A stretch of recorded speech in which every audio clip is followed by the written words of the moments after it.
പ്രതീക്ഷയുടെ ഒരു മുൾനാമ്പ് നമ്മളിലൊക്കെ വീണ്ടും ഉണരുകയാണ്. മിഷൻ അർജുൻ സക്സസ് ആകും എന്ന് നമുക്ക് പ്രതീക്ഷിക്കാം. കാരണം ദൈവത്തിന്റെ കയ്യൊപ്പുള്ള കടലിന്റെ മക്കൾ ശിരൂരിൽ എത്തിയിരിക്കുന്നു. ശിരൂരിൽ ഇനി കൃത്യമായി കാര്യങ്ങൾ ഏകോപിപ്പിച്ചുകൊണ്ട് മുന്നോട്ട് പോകുന്നത് കടലിന്റെ മക്കളായിരിക്കും.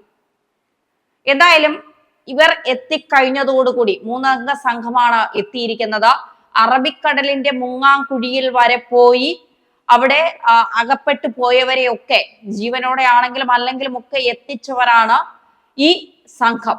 അതുകൊണ്ട് തന്നെ ഈ സംഘത്തിലുള്ളവർക്ക് ഏത് അടിയൊഴുക്കിനെയും നേരിടാൻ കഴിയും എന്നുള്ളതാണ് ഏറ്റവും പ്രധാനപ്പെട്ട കാര്യം. ഗംഗാവലിപ്പുഴ കുത്തി ഒഴുകുകയാണ്. എന്തായാലും ഇന്ന് കാലാവസ്ഥ വളരെ അനുകൂലമായി നിൽക്കുന്ന ഒരു സാഹചര്യം കൂടിയാണ്. അതുകൊണ്ട് തന്നെ ഈ ഗംഗാവലിപ്പുഴയുടെ ഉള്ളിലേക്ക് ഇറങ്ങിപ്പോയി അത് ലോറി കണ്ടെത്താനും ലോറിയുടെ ഭാഗങ്ങൾ കണ്ടെത്താനും അർജുനെ കണ്ടെത്താനുമുള്ള 12ാം നാളിലെ ശ്രമത്തിലേക്കാണ് പോകുന്നത്. ഇവിടെയാണ് മത്സ്യത്തൊഴിലാളികൾ കടലിന്റെ മക്കൾ എത്തിയിരിക്കുന്നത്. ഒരുപക്ഷെ കുടുംബത്തിന് ഇത് വലിയ ആശ്വാസമായിരിക്കും. കാരണം മേജർ ജനറൽ ഇന്ദ്രബാലൻ ഉൾപ്പെടെയുള്ളവർ മടങ്ങി. സ്കൂബ ടീം, നേവിയുടെ സ്കൂബ ടീം അവിടെയുണ്ട്, സൈന്യമുണ്ട്, NDRF ഉണ്ട്. പക്ഷെ ഈ 12 ദിവസവും അല്ലെങ്കിൽ ഈ 11 ദിവസവും നമ്മൾ എത്രയൊക്കെ തിരഞ്ഞിട്ടും ആ കുടുംബത്തിന് ആശ്വാസകരമായ ഒരു വാക്ക് നൽകാൻ നമുക്ക് ആർക്കും കഴിഞ്ഞിട്ടില്ല എന്നുള്ളതാണ്. ഈ ദൗത്യ സംഘത്തിന് ഒന്നും കഴിഞ്ഞിട്ടില്ല. ലോറി പോലും കണ്ടെത്താൻ കഴിഞ്ഞിട്ടില്ല. അവരെ കുറ്റം പറഞ്ഞിട്ട് കാര്യമില്ല. കാരണം അതിശക്തമായ മഴയാണ് അവിടെ പെയ്തുകൊണ്ടിരിക്കുന്നത്. കാലാവസ്ഥ അത്ര അനുകൂലമല്ല.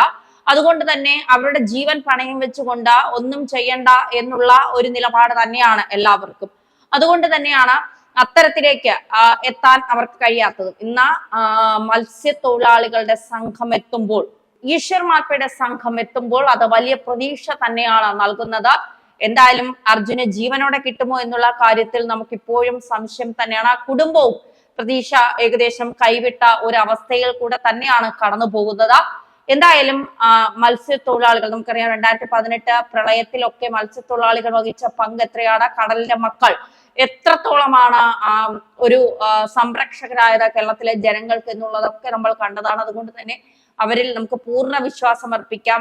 ഏത് അടിയൊഴുക്കിലും മുങ്ങാംകുഴിയിട്ട് പോയി കണ്ടെത്തി കാര്യങ്ങൾ കൃത്യമായി കണ്ടെത്താൻ അവർക്ക് കഴിയും. കാരണം അതിൽ വൈദഗ്ധ്യം കിട്ടിയവരാണ്.